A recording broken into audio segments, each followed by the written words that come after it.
Hua Chang was an American designer, sculptor, and artist. He designed a number of creatures and monsters for Twilight Zone and The Outer Limits, and some of his creations will be discussed in this presentation. He was the chief sculptor for most of the monsters from the Outer Limits. So, I'm going to stop talking for a minute, but let's, does anyone have a specific makeup that they really liked and why they liked it, or from either of these shows?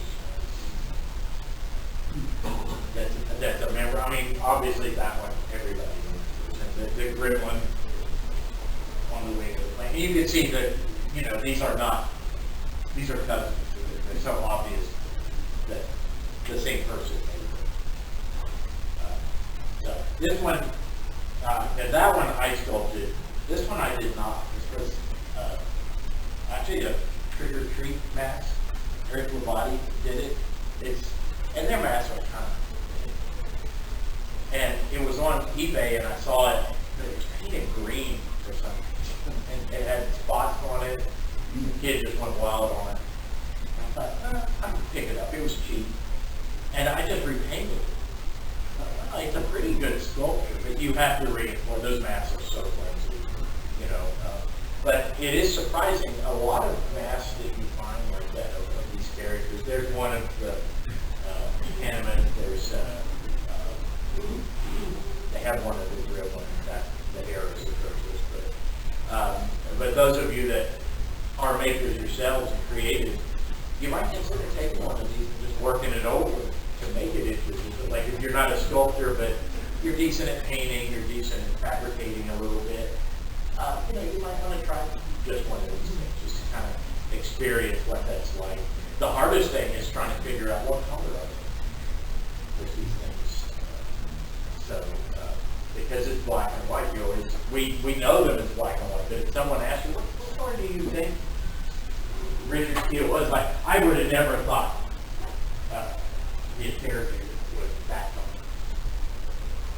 When you all watch this episode, you ever imagine him being that?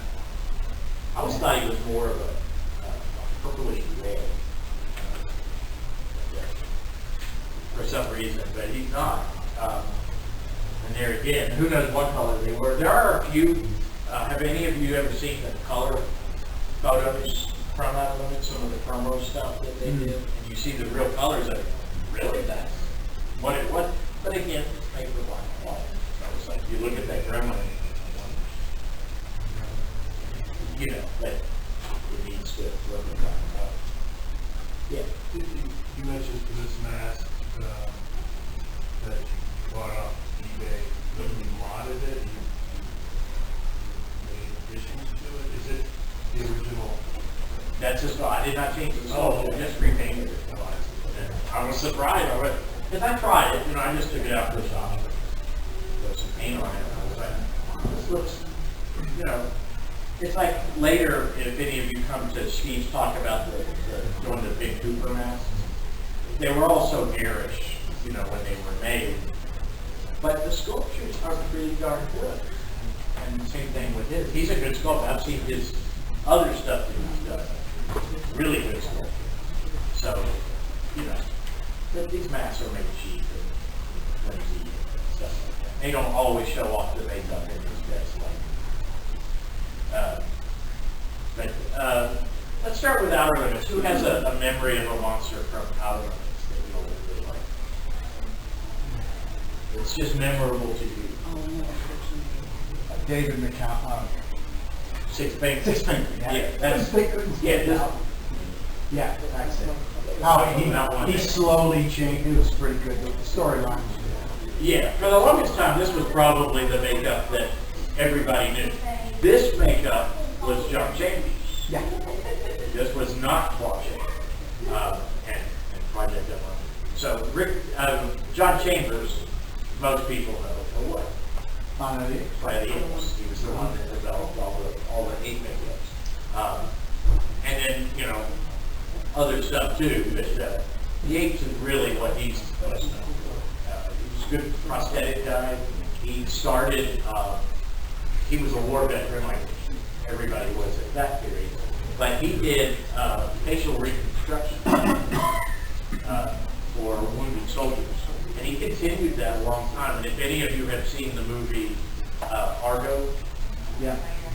John Chambers is a character in there because he worked for the CIA developing disguise kits for the government. But he was a Hollywood guy. And that whole, if you watch the movie Argo about the ruse of making a film, great movie, and John Goodman plays John Chambers. Yeah, it's a great part. But it gives you a little bit of insight into this guy and what he really did. And you know, there was the reality, and then there's this fluff of politics. So he's an interesting figure to look at. Some of these, like Andrew, a lot of people know that one. That's probably a down and dirty sculpture, if you wonder. They had a few that were this very rough, bumpy skin, deformity kind of monsters. They just leaned really heavy into that because you got this the creature in the box. Everyone's are like that. But they, you know, the nice thing about Outerland is they were not afraid of whole suits. I mean, I love tourist attraction, which are the where they find the fish, that prehistoric fish creature, and it's just guys inside. So really, what the thing is a cover, and a guy in a wetsuit and a mask would get inside of it, slide his arms in like this, and the thing went over the back. He could swim in it. But it was open on the bottom, and then he would just, and they made, you know, when you see the episode, they had to have made at least 4. I mean, they cut it between them. But 4 of these huge suits, and they lasted for a long time. I know the creature here, this is sad, because everyone, yeah, go ahead. I'm sorry, real dumb question. Are you going to be back there the whole time? So I'm going to turn my chair. No, I was actually going to walk here. Okay, no, it's just uncomfortable. Yeah, Okay. I'm going to walk. I'm done with that. I need to walk. That's why I got up. Yeah. My neck was killing me. Yeah, we'll give everybody a break.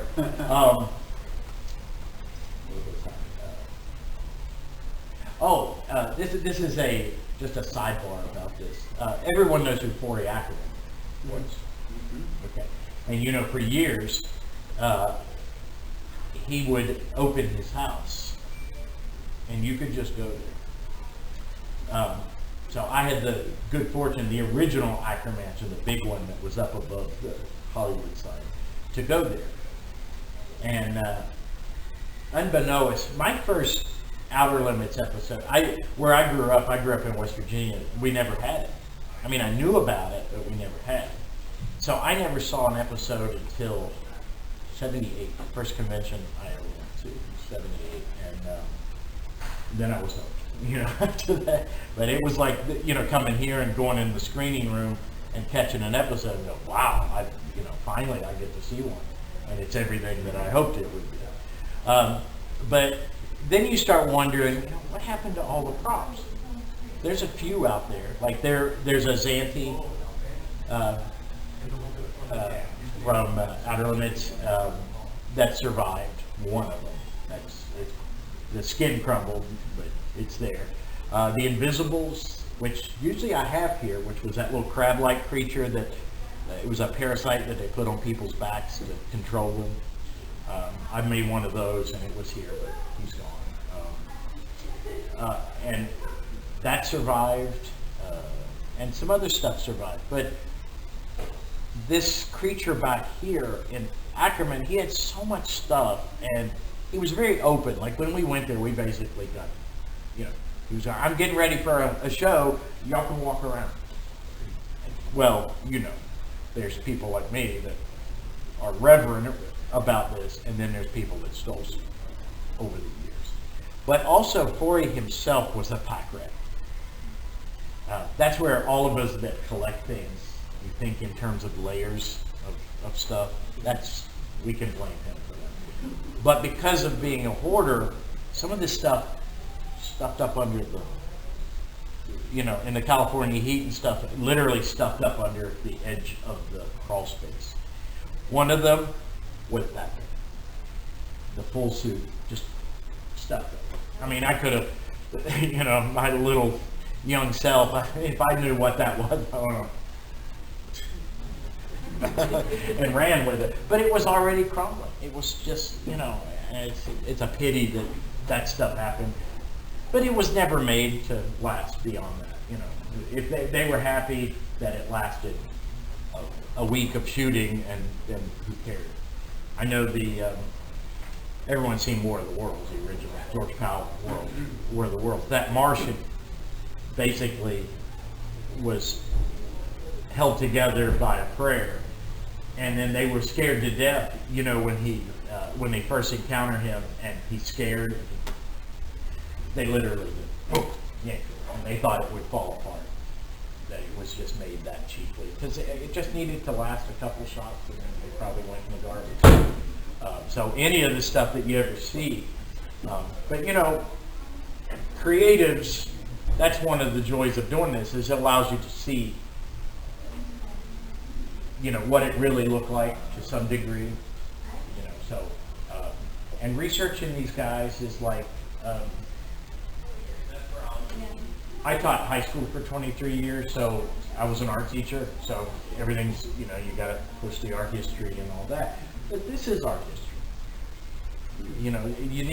We need to look at it and preserve, and that means remembering these people that did all that stuff. That's really important, I think, is that you know the names, and you kind of go, oh yeah, I understand that. I see why they did it this way. I did, like that. And then our memories of it are all part of that. And that's why I asked who has like a specific memory of something. I know Steve was telling me, no, it was, not Steve, it was one of the other guests here, that the first time they saw Architects of Fear, they were scared to death. Like they couldn't sleep for a week. And it's hard for us to think, you hear all the stories, like the original 31 Frankenstein was X-rated, people fainted in the aisles, and you go, what? We can't even comprehend that. Now, some of you that watched this in its original run, I won't point anybody out, I don't have to reveal ages, but, I'm sure you'll have a memory of that. Like, what was it like? Because I don't have that memory, unfortunately. I have that 78 screening. But does anyone, who among us actually saw Twilight Zone or Outer Limits on its original network run? Do you all have a specific memory of something that you saw and you were hooked from that moment? It's continued nightmares. Yeah. Any particular episode? To Serve Man was mine. Yeah, and it's funny because you watch To Serve Man, and it's a very simple story, and it's like we wrote the ending. It was shocking. Now we gotta backtrack, and so many Twilight Zones seem to have been written the shock, and then now let's develop it going towards that. But yeah, that's a shocking ending. It sure is. And it's such a simple ending. And now with technology, you go, they left a book behind, and it took them that long, Like now we just go, Siri. Back then. Tell me what this says. But then, and Eye of the Beholder works that way.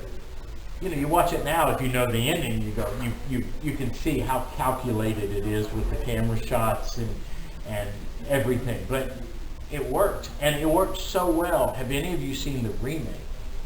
That they, when they did the, was that the late 1990s, 2000?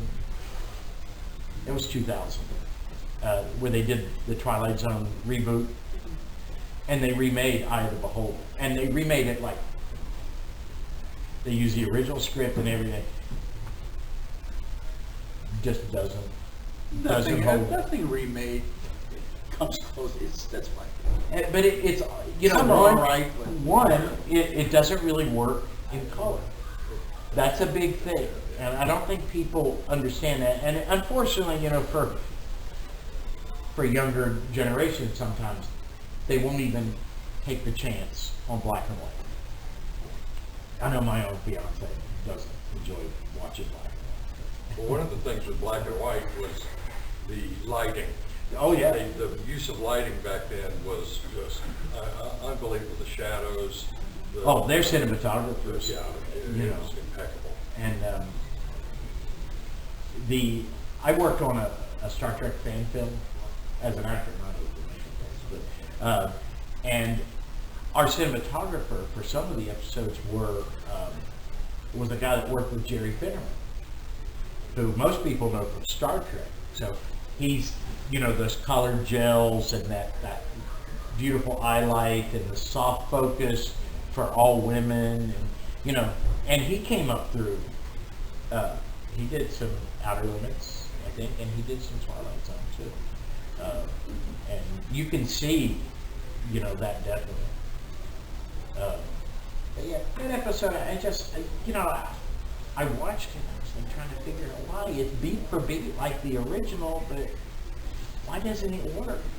You know. Probably better was of course, everyone's seen Twilight Zone, the movie. Yeah, And, you know, anyone that saw the movie, they all go to the nightmare, the last story. Nobody really talks too much about the other stuff. Although the other episodes are good, but they're not that. They're not that energy. But even that, I hate that they, you know, Richard Matheson who wrote both scripts, always said he didn't understand and he didn't agree with them.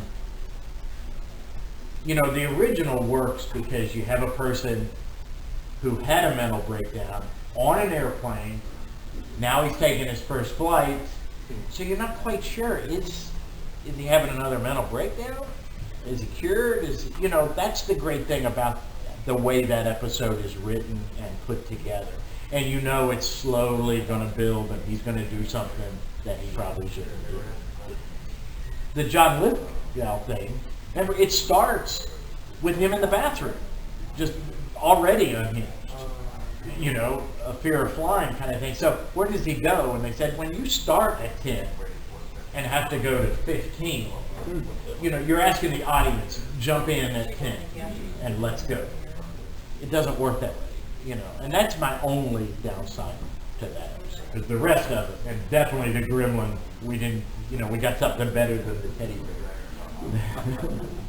bear. An interesting thing, have any of you, and you can look this up, if you look up pictures online of this makeup, there are some shots, and there's a shot where you see Shatner, so it had to have been from a rehearsal, but they put it in TV now. He's here, but this whole section from here over is missing. Like they pulled out the window, and the actor's back there, and all he has on is the prosthetic and kind of a V-neck, and the rest of him is all black. And it's actually more frightening. And the original version was not supposed to be this fursuit thing. It was supposed to be him in stringy hair and all black, and the fabric was supposed to be kind of a type of fabric that would reflect light in such a way that almost looked transparent. Like, is he there? Is he not there? I wish they would have went further. But, you know, the two things they did keep, I love that he's quizzical, that he's not the typical bad monster. That was also a thing I really liked about Outer Limits, that, you know, most of the monsters were victims. They were people, and this was kind of forced upon them. You know, I love those aspects to it. And maybe that was part because he kind of looks like this cuddly teddy bear. You know, when he first sees him on the wing, he kind of... and then when he, you know, touches the propeller and all those kind of things really work. And I think that's why we forgive this quite obvious teddy bear suit that he's wearing.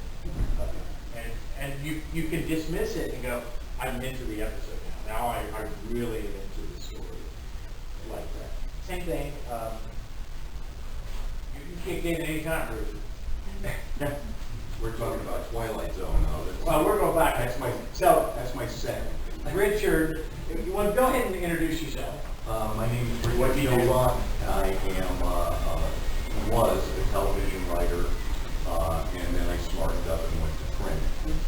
But anyway, and Outer Limits for me was what Star Trek ended up being with the masses. And I just absolutely loved it, Outer Limits. I actually remember sitting in my speedy pajamas at about 7 years old. Yeah, I am a small town. And with my dad, who pretty much had to explain some of the episodes to me. So, okay, Some of these guys, sorry. those hotel pillows, man, they're hell. You can't crook that neck too far. My apologies. So, There you go.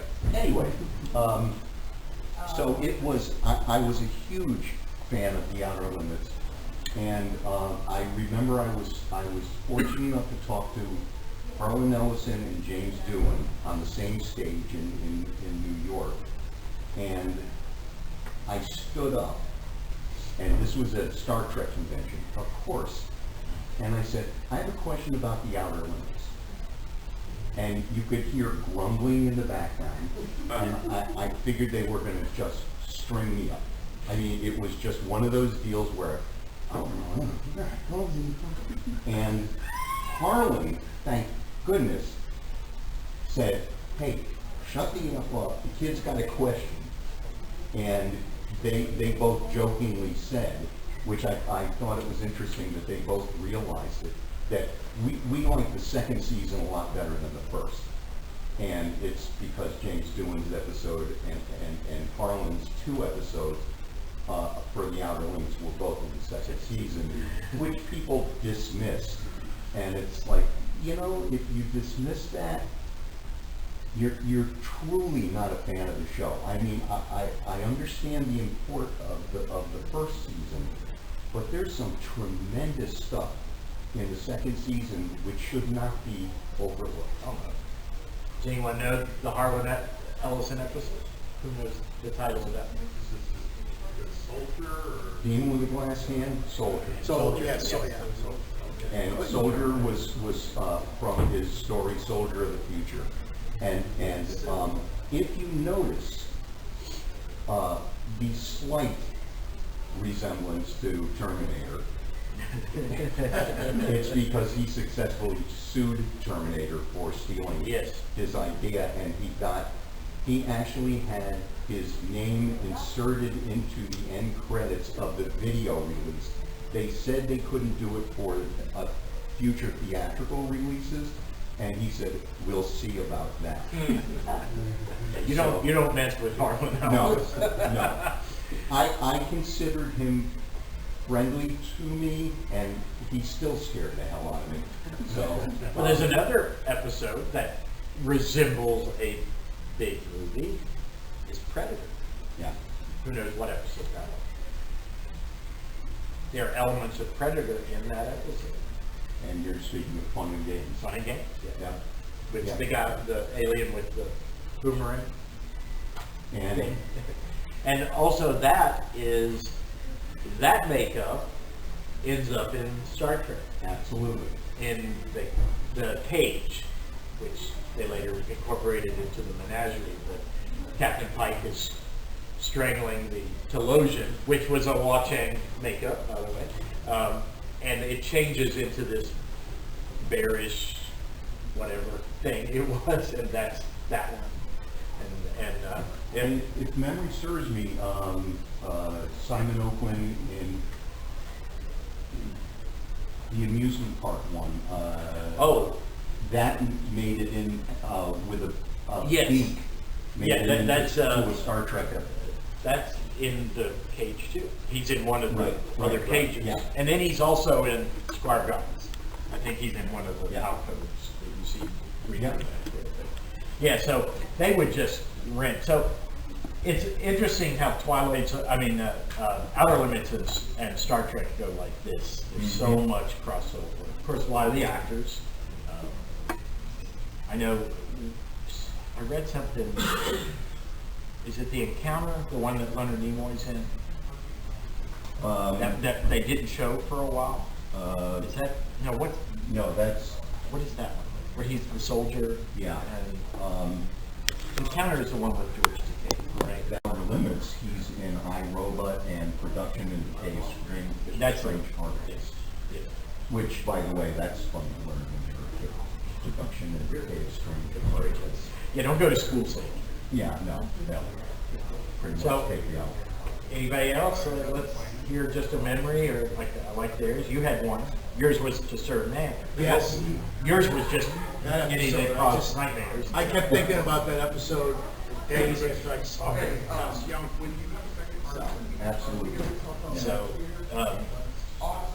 Sterling, it is amazing when you watch Twilight Zone how much content is directly from it. Like not he came up with an idea and passed it to the writers like we see so much now, but that he did it all. And such a young guy, I mean, to die at 50, and you figure that was after Night Gallery. Yeah. And he wrote, at least half of those probably. No, I don't know, maybe a third. Yeah, about a maybe a third. third of Night Gallery. I didn't know he was that young. When he Yeah. hit 50. Oh, Wow. Yeah, it's amazing because but when Twilight's on, he looks like he could be in his 40s. Yeah. Well, everybody did. Did, Really, yeah. I mean, you went to baseball games in a three-piece suit. Yeah, So, that's I mean, true. that's what was done. You did that on airplanes. I mean, Shatner on the airplane is the way people dressed Yeah. back then. Yeah. So, Dressed for, and now if I'm wearing pants, people are lucky. So, There's, we are bouncing back and forth between these two shows. So I know you're primarily an Outer Limits guy. Yeah. And I'm both. I don't have a particular allegiance to one over the other, but really? yeah. I finally have it all I can take. And then there's all the tangents. Like I'm a huge Planet of the Apes fan, so Yeah. that's a Sterling. Absolutely. He's in there, and we all know the Sterling part of that movie. You can watch it and go, that's Sterling, that's Sterling, that part. Right. And Yeah, exactly. everyone talks about the ending, but my favorite scene in there is right from the Sterling script, which is the scene with Taylor and Dr. Zaius, and they're just in his office talking, and where you finally see that he knows Yep. this is what he's got to do. He's not the villain per se, Right. but is he villainous to a point? Yeah, because he keeps information. Yeah. Yeah. And And- anybody who keeps information. But that was a Sterling, different language. you see a lot of that in Twilight Zone, was people that really are not, Sterling didn't see things as black and white. Everything was gray. You could go either way. And that's probably the genius of his writing, because you could insert yourself into that. We understand that, because we're not black and white. We're shades of gray. We could be bad one day, good the next. It's interesting that he wrote that scene. Is that scene where he was in the office and he turns around and he says to him, "Oh, you're a menace. I do know who you are." That's right. That's when you said, "Oh, he knows You the go, whole thing." yeah, he's in. And we knew it before when Yes. he wipes his Yes. nails, but he's not afraid to tell. Yeah. And the part I like about that, the way Sterling wrote it, was that he doesn't see him as less than. Zaius never sees Taylor as less than. He knows exactly the type of person he is. And he almost is as an equal, and he comes just short of saying, it's not you personally, this isn't personal, that we have to do. This is the status. Protect. And that element of writing weaves through a lot of his stuff in Twilight Zone, is that idea. And into Night Gallery, so Night Gallery had some interesting monsters. We didn't really include them, but it had some interesting stuff too. But color was not kind. The 70s was not kind. I always say Connery got out of Bond a little too late because his Bond doesn't work in the 70s. Diamonds Are Forever proves that.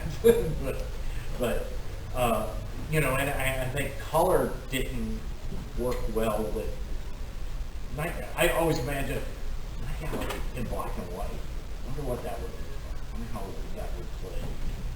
Just watch it as a black and white show. It might work better. I don't know. But that had some great makeups. The Picklin's Monster. That was a John Chambers. That was that Bradford Dillon? Who was the? You know what? I always get him and somebody else confused, so I'm not going to be able to comment on Okay. it. Does anyone know that? Do you know that episode? That's the one where the artist. It's kind of a play on the Lovecraft theme, but he's an artist and he keeps imagining these creatures in his paintings and stuff, and that's because they become real, but they kill the girl. Right? I haven't seen that one in a while, but they had to make this suit, and it was another thing that they built it for the episode, but really it was promotional. But the suit, the sculpture is all new, but it incorporates parts of the creature from the Black Lagoon suit. It was Universal. They had the molds that just went over there, and the legs and the arm pieces are right from the creature molds, and then they added hair and all this other stuff. That shows up. Yeah. Everything. Yeah. The creature from the Black Lagoon stuff, including Flipper's Monster. Oh, yes. You know. Yeah. It's And the other Night Gallery, the sailor, and they use the Don Post mask and just put the not awful eyes on it. You know, that's a great Night Gallery. How many of you have seen a lot of Night Gallery? I really like it. I always liked it, but it's a hit and miss. Week to week is very hit and miss. You'll see a great, like that pilot, 2 of those stories are Cemetery, which is the painting Yeah, down I here, thought they, with Roddy McDowell. Excellent. Still chilling. Spielberg's episode with Joan Crawford. Great. Tom Bosley. Yeah, that's the more I watch it now, less I'm looking at Crawford, and more to me, the story is Tom Bosley's character, and the other stuff just happens because of what he does. And if you change your perspective of watching an episode like this, you go, "Oh, that's different." I did, you know, it's like watching Planet of the Apes, like we said, and you key into Taylor, you go, "What if you key into Zayas?" And you watch the episode, you watch the movie as though it's really his story, and everyone else is just perfect. And it changes slightly. And some of the Twilight Zone episodes are like that. Certainly some of the Outer Limits stuff is like that. But Outer Limits, you know, so many is, here's a scientist, we're going to mess him up. and tell his, you know, his story of decay, you know, through the episode. And you feel sorry for so many of these people. The last one I watched was Robert Lansing, The Long Morrow. Is that the title of Marion Hartley's? Is that what that one's called? The Long Morrow? No. I'm thinking along those lines. And that's the one where the astronaut falls in love with her, like meets her right before his flight. That's going to involve hibernation and everything. And he falls in love, like they fall in love instantly. It's like, but he's going to go on this trip. So he goes on the trip. She stays behind. In the future, when the ship comes back, she had put herself in hibernation. So she stays the same. He turned his off. What episode was that? I think it's called The Long Morrow. You know, it's like, you know, you watch it, oh man, that's harsh. Because, you know, when they were leaving, he says, we can't, you know, because when I come back, you'll be an old woman, you know, like that. And then they switch it, they trick you, you know. And that's That was always a great thing about Twilight Zone too. Absolutely. That is it. You've got it all figured out until you don't. Yeah. And that's why I say I think it seems like they constructed the ending and then he would Absolutely. work backwards. Absolutely. Which would make sense, and it certainly explains why Serling could write so much so quick.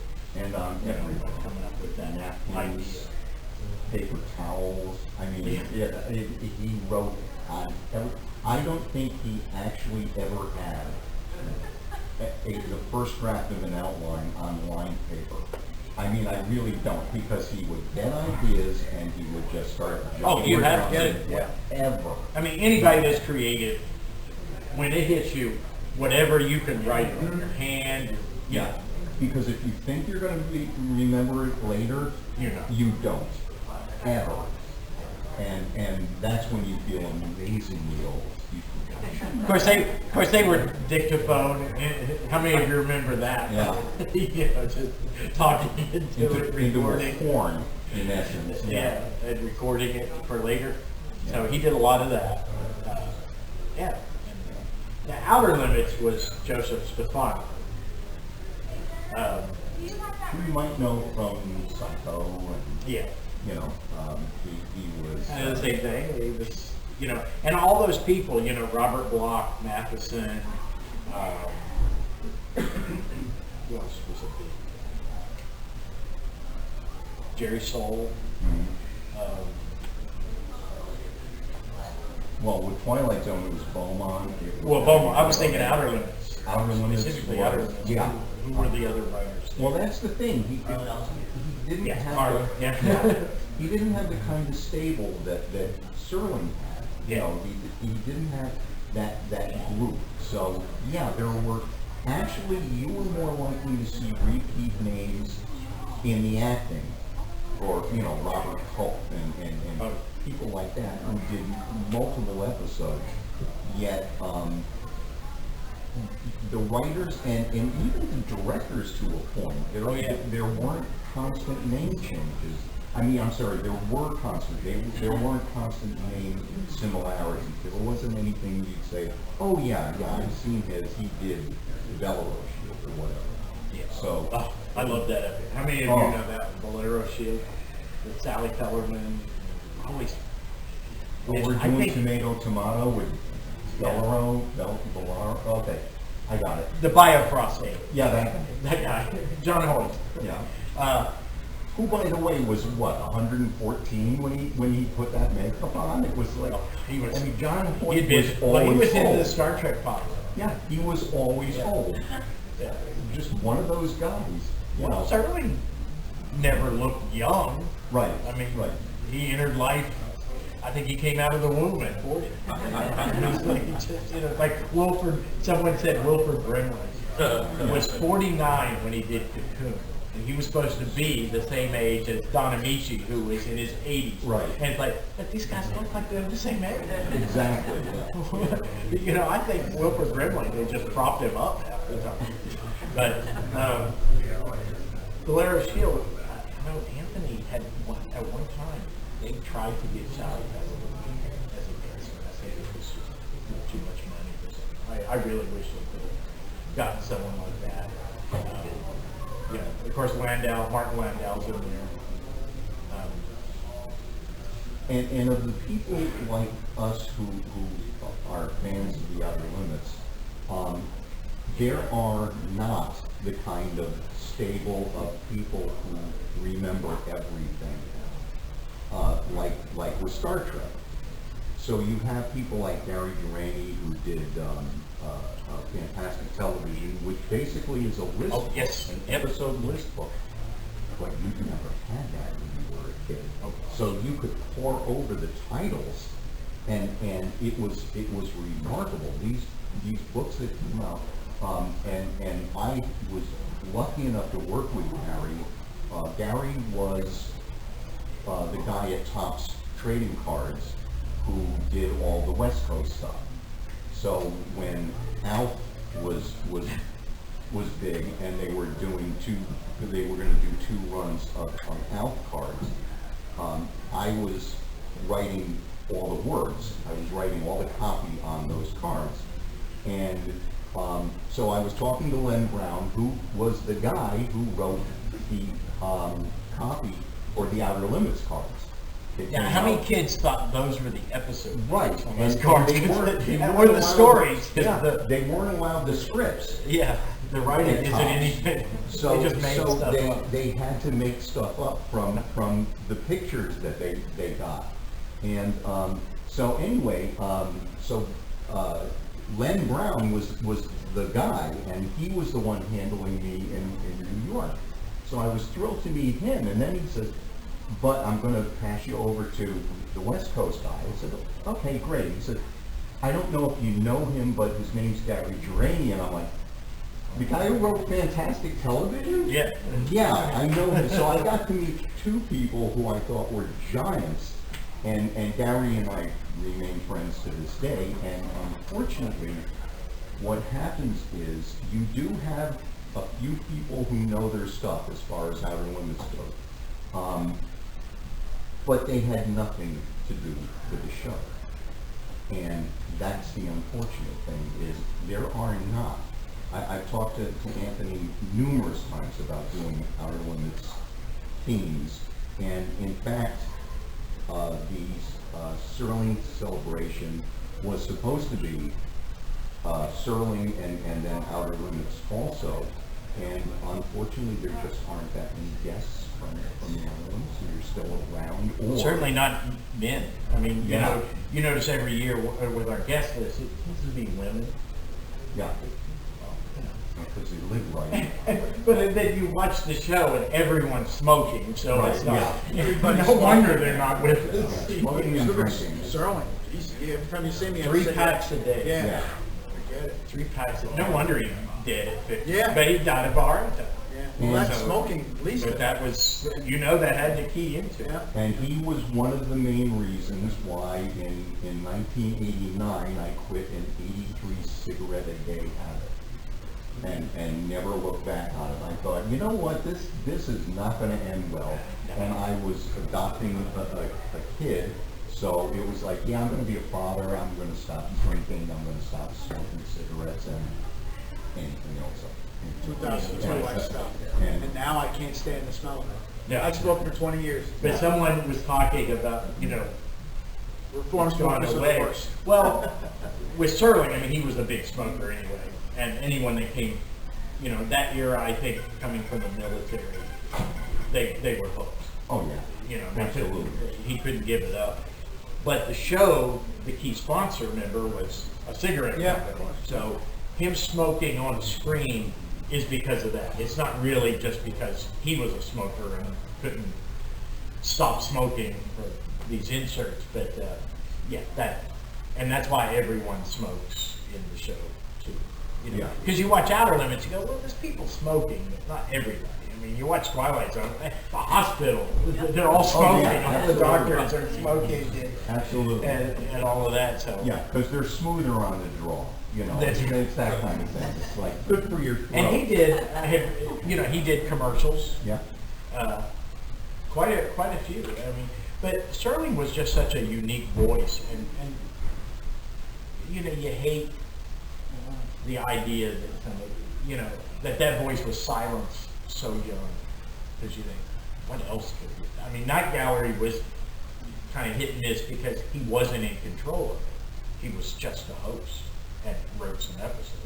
Well, I think it wasn't, for me, it wasn't just all the, the effects and creatures, but he had such a wonderful pulse on human nature. Oh, yeah.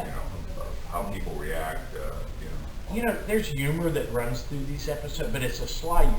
But he himself said that he didn't think he was very good at writing any kind of comedy. And the places where he had to write a funny bit or something, it's a little forced in some of the episodes. But his viewpoint of human nature, so spot on. So spot on. And what they would do, especially with the comedy that he wrote, was they would hit it with those musical wah wah, where with other writers they didn't have to do that as much. But I guess the editors figured, no, we need to push this a bit. Yeah. Rod's not the funniest guy on the planet, but he did write some really good satire. his satire and his humor, if it just comes from the way people act. Like I love, what's the one with Andy Devine, where he's the storyteller, and he actually comes across the aliens, but no one will believe him. It's just a basic Peter and the Wolf kind of story, and but that one's funny. Did he write that one, or is that Charles Beaumont? I think I wouldn't swear to it, but I think it's Beaumont. Okay.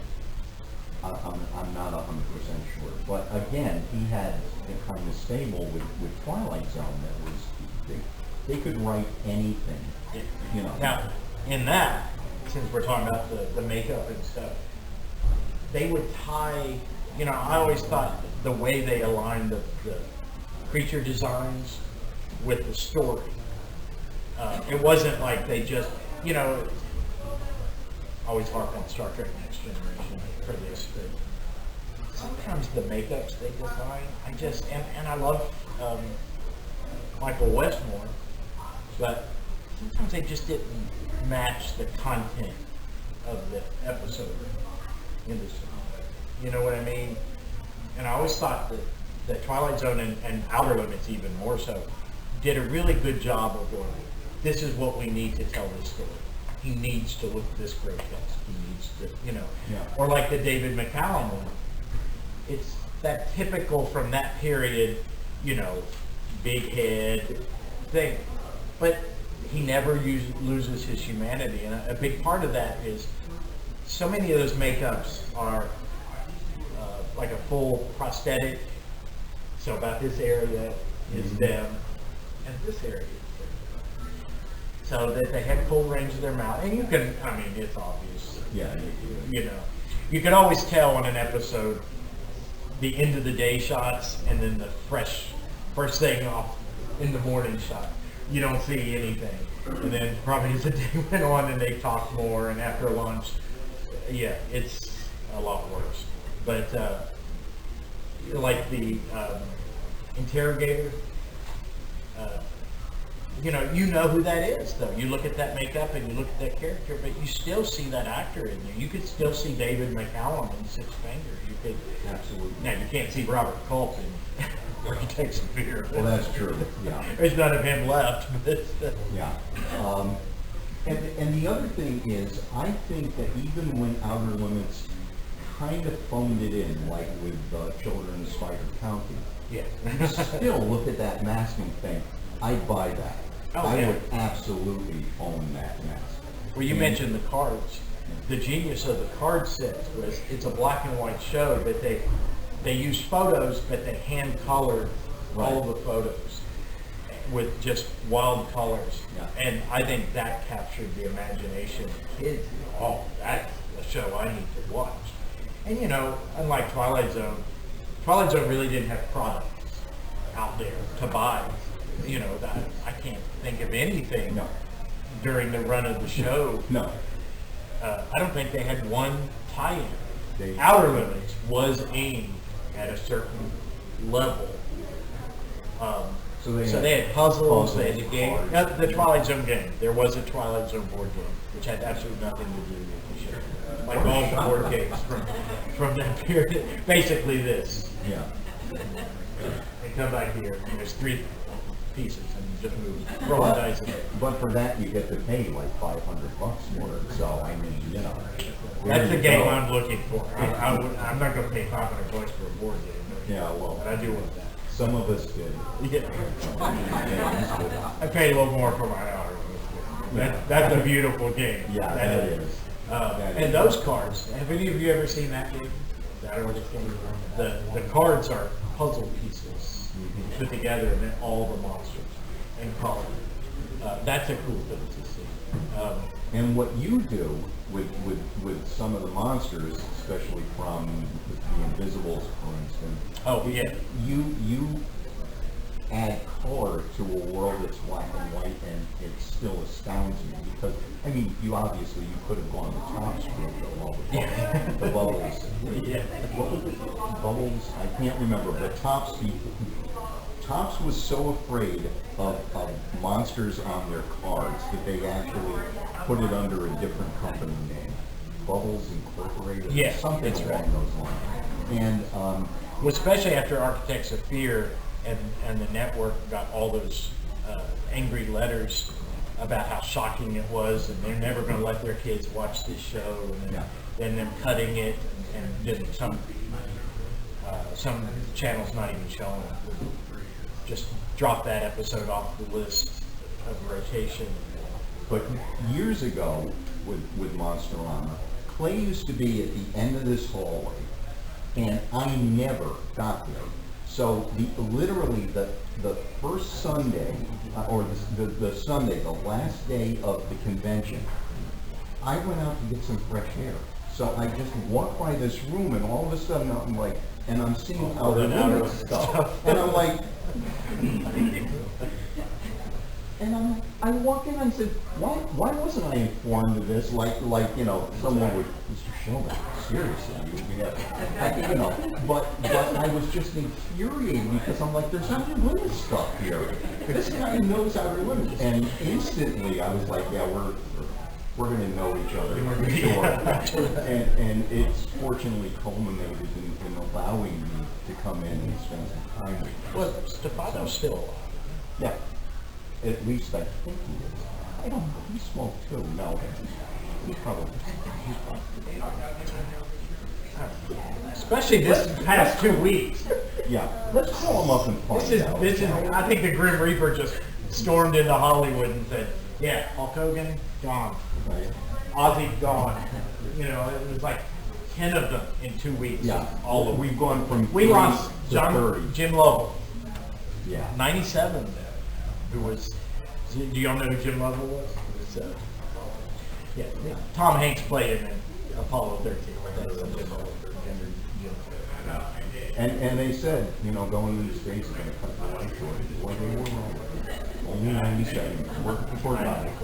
And Shatner, poor guy. Oh, yeah. Gee. Holy smokes, yeah. Yep. Who also gave up smoking. Yes. Because of health. Yeah. It served him right. It did. Nimoy didn't give up smoking. Look what happened to him. So, You had mentioned about the guest stars, and that's always interesting when you see the same actor and they're doing another episode. And, a lot of them did at least 2. Some did 3. John Voight did, I think, 3. at least, yeah. It's, he's in that one, Doomsday, he's in Blair Shield, he's in... He was, And was he in Nightmare? I think so. Yeah, he was the big bad in Nightmare. Yeah, and then and I grew up on Star Trek, so you would watch it and go, oh, that's it. That's from that. You would just see them in everything else. And I always wondered if memory serves me right. In Fun and Games, they show the head guy in kind of a silhouette, and it looks like the same makeup from Nightmare. Yeah. And I often wondered if that was him too. Who knows? If they had shot it as some kind of. Are we at time? Yeah. Time? Oh, okay. Okay. Are we over? Great. Thank you. Hey, thank so you all much. for sticking with us. Thank you all for coming in. Westworld? And if you want to look at anything, take pictures, anything. Is this Westworld or TH? 6 million dollars. Oh, okay. That's it was John Saxon.